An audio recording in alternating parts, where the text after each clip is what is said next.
Alam mo sino ka mapagsalita. Tandaan mo ako pa rin yung panganay dito.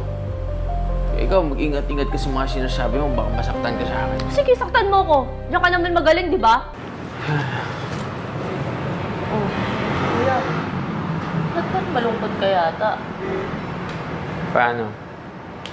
Tanggal na naman ako sa trabaho. Ulit na naman, kuya. Ano po ba yung ginawa niyo?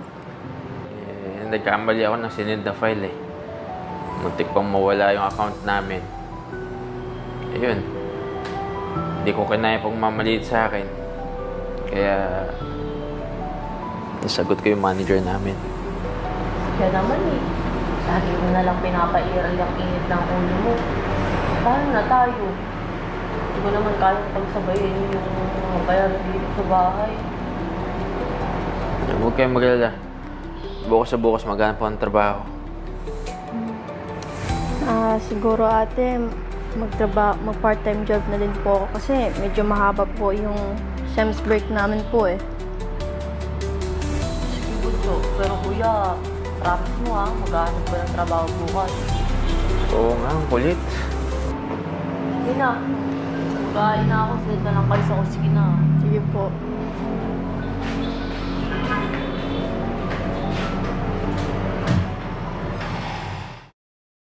Paano, Mitch? Gigi, una na ako hanap ko ng trabaho. Aga mo naman umalis, kuya. Ayaw bang mag-almusal muna? Hindi, okay na ako. Sa daan na lang akong bibili ng kape. Sige kuya, mag-iingat ka Sige. Ikaw naman, ingat ka sa pag-aaral mamaya Tsaka, Gigi, kapag wala ako, masara ka ng bahay. Okay? Yes, kuya. Makakaasa ka. Opo kuya, hindi rin po akong lalabas kung hindi naman kailangan po. Sige, una na ako Sige. Ate, sana naman makahanap si kuya ng trabaho para makatulong naman sa'yo kasi kawawa ka naman kung ikaw lang lahat. Oo nga, Gigi. Alam mo, simula nung nawala si mama at papa, naging ganyan na siya. Dapat nga siya yung matatag sa atin kasi siya yung panganay tsaka siya yung lalaki. Oo nga. Yan mo ate, pag nakahanap po ako ng part-time job, doon po ako makakatulong po sa inyo kahit konti lang. Ay nako, huwag mo nang isipin yun. Kapag nakahanap ka ng part-time job, itabi mo para pang baon mo din. Sige po ate. Tara na po, kaya po tayo ng breakfast para makapasok ka na po. Tara. Let's go!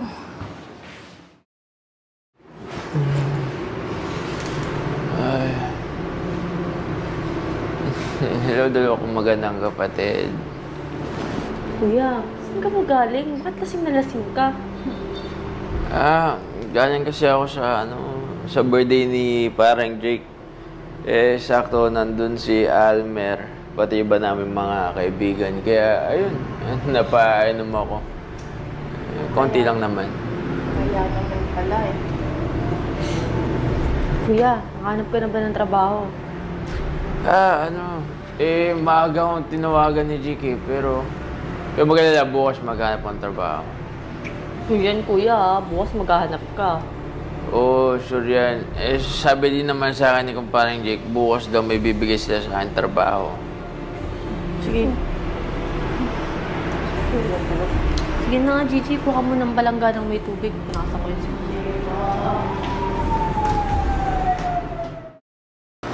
Nga pala, pasensya sa inyo kagabi Medyo naparami yung inom namin magkakaibigan Bihira ko lang naman sila makasama. Okay lang yun, kuya. Nga pala, maghahanap ako ng trabaho ngayon. Magkakatapusan na Dami nating bayarin. Kaya ngayon nagahan ko nga din yung pagising ngayon para makahanap ko ng trabaho. Sige, kuya. Ingat ka. Ingat po. Yan ang para sa bahay,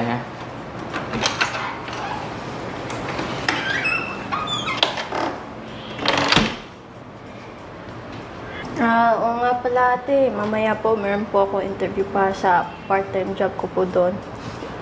Galing naman ni Bunso. May pamasahe ka ba? Yun lang po ate, wala. Baka naman meron po kayo dyan kasi kahit na lang sa pamasahe, okay na po yun sa akin. Oh, eto, 1K. Alam kong gutumin ka eh. Grabe talaga si ate. Niloko mo ko. Sige, kapag meron po suklit mamaya po, isusulit ko lang po sa inyo. Sige na, aalis na din ako. Sarado mo itong mabuting bahay pag aalis ka ha. Sige po. Sige na.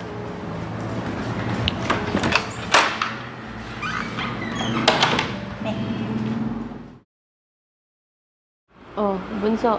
Kumusta yung lakad mo? Okay naman po ate. Magsisimula na po ako sa Monday. At excited na po ako magtatrabaho. Pero at the same time po, nanonervous po kasi ako kasi baka magkamali po ako eh. Kaya mo yan. May training naman eh. Nga pala, ano pa ba si Kuya? Ano kaya nangyari dun? Hanap Kaya- na kaya ng trabaho? Kaya nga eh, sana naman nakahanap naman po siya ng trabaho.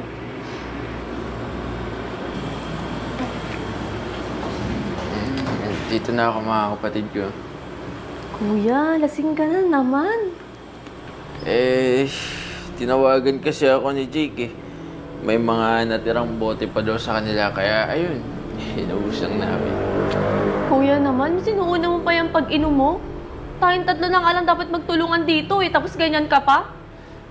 Iyabang mo ah. Alam mo, sino ka mapagsalita? Tandaan mo ah, ako pa rin yung panganay dito. Ikaw, mag-ingat-ingat ka sa mga sinasabi mo, baka masaktan ka sa akin. Sige, saktan mo ko. Diyan ka naman magaling, di ba? Wala ka na nga na itutulong dito, tapos ganyan pa yung ginagawa mo. Kami na lang dalawa dito ni Gigi yung nagpapakahirap. Naghahanap naman ako ng trabaho eh. Hindi lang ako matanggap-tanggap kasi di ako nakapagtapos ng college. Akala mo ba ikaw yung nahihirapan? Ako din! Dahil panganay ako. Ako yung nangako kay nilang mama at papa na akong bahala sa inyong dalawa. Wala eh! Hindi ko nakapagtapos. Anong gagawin ko? So, pinanghihinaan lang naman ako ng loob eh. Nahihirapan din ako. Naman pala, kuya eh. Bakit inuuna mo pa yung pag-inom? Pwede naman tayo magtulungan tatlo eh. Alam ko namang madiskarte ka. Salamat, bitch, ha? Pero... gusto ko na subuko, eh.